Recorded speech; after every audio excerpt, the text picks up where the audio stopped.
et du Fils et du Saint-Esprit. Amen. Mes frères et sœurs, nous célébrons aujourd'hui deux liturgies bien distinctes. La célébration, le troisième jour d'érogation, puisque vous savez que l'Église, les 3 jours avant l'Ascension, a la possibilité de célébrer des prières litaniques avec ou sans procession. Aujourd'hui, ce soir, nous sommes très peu nombreux, et un prêtre tout seul faisant une procession avec un fidèle, ça n'aurait eu guère de sens, mais nous en faisons déjà tous les dimanches, et nous avons célébré il y a quelques semaines les grandes rogations, les rogations majeures lors de la Saint-Marc. Mais cela n'empêche pas, même s'il n'y a pas de procession d'érogation, de faire les prières qui vont avec, et c'était les litanies des saints que nous avons récitées au début de cette messe, accompagnées de la bénédiction des terres environnantes, pour demander à Dieu une formule que j'aime beaucoup, la pluie et le soleil en juste équilibre. C'est à peu près ce que nous avons actuellement ici en Alsace, pour ceux qui nous regardent de loin. Le seul problème, c'est qu'il nous manque un peu de chaleur, parce que le soleil n'a pas le temps de chauffer assez, puisque malheureusement le juste équilibre, c'est à peu près toutes les 10 minutes, soleil et pluie. Donc, il faut juste que ça s'élargisse un petit peu les délais, mais autrement, il faut reconnaître que la végétation se porte au mieux actuellement par chez nous, suite à ce soleil que vous voyez briller, mais en même temps, ces averses de pluie que nous avons extrêmement régulièrement. Je vous ai dit que les deux liturgies se complètent, puisque la deuxième, c'est la vigile de l'Ascension.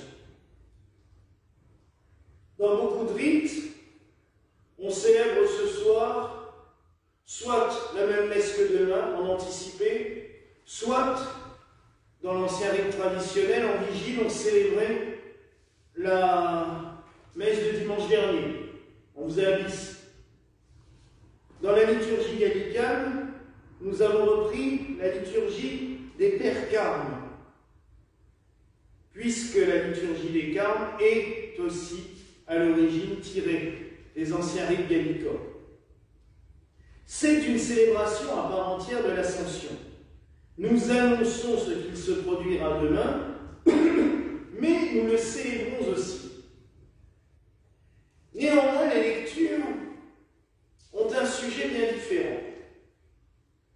La prière que le Christ vient de dire à son Père n'est pas faite juste avant la montée aux cieux, mais est récitée le jeudi saint, au soir, après le repas de la Seine, et nous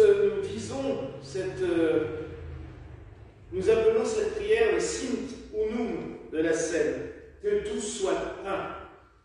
Car Jésus extrapole autour de son union avec son Père, de ce qu'il est venu sur la terre, de ce qu'il lui a donné les disciples, les apôtres, et qu'il souhaite, après sa mort, et après surtout, comme il le dit au début de la prière, après son entrée dans la gloire, afin qu'il siège auprès de son Père,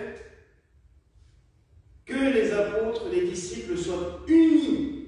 C'est une grande prière d'unité que nous fait le Christ ce soir, et c'est pour cela aussi que les anciens liturges qui ont créé cette messe de ce soir ont pris cet extrait des Actes des Apôtres qui nous parle justement de l'unité de la première communauté chrétienne, où l'on partageait tout, on mettait tout en commun, et l'on vivait dans cette union fraternelle, dans cette unité fraternelle. C'est quelque chose qui est de nos jours assez difficilement vivable, pour deux raisons. Tout simplement parce que notre monde est devenu hyper individualiste, et deuxièmement parce que les lois actuelles ne le permettent plus. Ainsi, toute personne rentrant dans une communauté religieuse doit faire un état des lieux précis de ce qu'elle a, et si elle repart, doit pouvoir repartir avec exactement la même chose. Ce n'est plus comme dans le temps. Ça aurait été bien, ça serait souhaitable de pouvoir vivre dans ce dénuement total des liens matériels, mais il faut aussi prévoir la suite. Tout le monde, notre monde, n'est plus souvent capable de respecter ses engagements, et l'engagement que l'on prend un jour est des fois très loin, 15 ans après. Je vous avoue, j'en profite pour faire une petite digression. Ça me fait sourire actuellement quand je vois des témoignages de personnes étant entrées dans des communautés religieuses, bénédictines, cisterciennes, chartreux, sœurs de Bethléem, qui ont fait vœu. Ils ont fait leur postulat. Le postulat, c'est quand même déjà plus d'1 an, où on voit comment fonctionne la communauté, on est en son sein. Puis, généralement, il y a 10 ans de noviciat, avec des vœux temporaires. Ça laisse le temps de réfléchir. Qui font leur vœu perpétuel et qui, au bout de 15 ans, se rendent compte que ce n'était pas pour eux et quittent la communauté. Salarié, ça peut être explicable, mais en déblatérant sur cette communauté d'une manière, mais honteuse. Mes frères et sœurs, en 15 ans, on a le temps quand même de savoir où on est. Il faut quand même réfléchir. Tout cela n'existait pas au temps des apôtres. Ils avaient réussi, malgré les dissensions, on en a parlé dimanche, à faire l'union, à faire l'unité. Pourquoi? Parce qu'ils restaient dans la fidélité à la prière que le Christ a fait le soir de la scène. Sicum sinum, soyez unis, qu'ils soient un, comme le Père, comme je suis uni au Père et le Père à moi. Oui, mes frères et sœurs, soyons toujours unis au Christ, dans tout ce que nous faisons dans notre vie. Et là, nous pourrons faire l'union avec les autres, et nous pourrons vivre dans cette paix, dans cette unité. Cette unité, j'en reviens à ce que je vous disais sur le lien entre les rogations et la vigile de l'Ascension.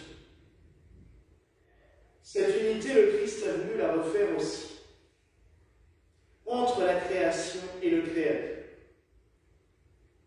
Le fait que notre Seigneur Jésus-Christ, ayant pris notre condition humaine, ayant vécu sur la terre, ayant fécondé les eaux du Jourdain par son baptême, retournant vers son Père dans la gloire, emmène avec lui nous toutes et tous, humains, animaux, la nature. Il réconcilie toute la création avec le Créateur. Et c'est pour cela qu'à une époque, on a choisi de placer les jours, les 3 jours d'érogation, juste avant l'Ascension. Parce que théologiquement, spirituellement, humainement et physiquement, tout cela est lié. Nous prions pour la création tout particulièrement, les 3 jours avant que le Christ entre dans la gloire, que nous célébrions son entrée dans la gloire, et cette réconciliation qu'il a provoquée entre la création et le Créateur. Sans cet acte d'ascension, où il nous ramène toutes et tous dans le sein du Père, où il nous emmène avec lui dans le sein du Père, les prières d'érogation ne serviraient à rien. Car il y avait cette espèce de fracture, cette espèce de coupure entre le monde des hommes et le monde de Dieu. On le voit tout au long, j'ai beaucoup travaillé sur les prophètes cette semaine. On le voit, une guerre permanente. Les prophètes venaient annoncer les choses, on ne les écoutait pas, on les torturait, on les brûlait, on les jetait aux ordures, et les catastrophes arrivaient. Pourquoi?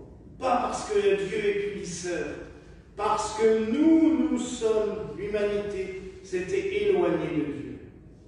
Éloignée de Dieu, ne priant plus. Éloignée de Dieu, ne suivant pas les quelques commandements qu'il nous a laissés. Et on peut le constater depuis les dernières années aussi. Qui, pendant des années, a prié pour une pluie généreuse, pour un soleil qui fasse mûrir le grain, plus grand nombre. Même les églises ont supprimé leur rituel pendant longtemps. Et là, tout à coup, suite aux événements des derniers temps, la sécheresse, certains en rigolent, mais allez descendre un peu dans le sud et vous verrez l'état. Là, vous comprendrez que la sécheresse, elle existe bien. C'est clair que si on regarde juste autour de nous, on peut se poser des questions en ce moment, mais c'est pas parce qu'il pleut des litres et des litres depuis plusieurs semaines qu'on n'a pas des fissures comme ça dans les jardins déjà. Au mois de mai, et on en avait déjà en avril. D'habitude, c'est à la fin juillet qu'on a ça, ici. Donc, il y a bien un sérieux problème. Mais là, tout d'un coup, on a vu les processions se refaire un peu partout. On sortait les reliques de saints pour demander la pluie, pour demander un temps idéal. Pourquoi, mes frères et sœurs, faut-il toujours que l'humanité attende d'être face à la catastrophe pour commencer à se dire « Oh, il y a peut-être un bon Dieu quelque part ». Grâce au Christ, nous avons toutes les portes ouvertes vers le ciel. C'est le but de l'ascension. Il nous a ouvert les portes. Comme il a détruit les portes de l'enfer le jour de sa résurrection, il nous a ouvert les portes du ciel le jour de son ascension pour que nous nous élevions toutes et tous, toute la création.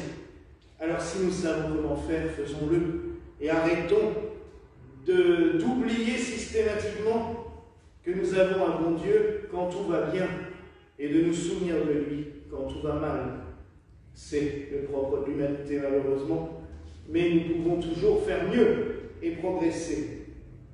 Alors mes frères et sœurs, en ce jour et demain tout particulièrement, laissons-nous élever par le Christ vers son Père.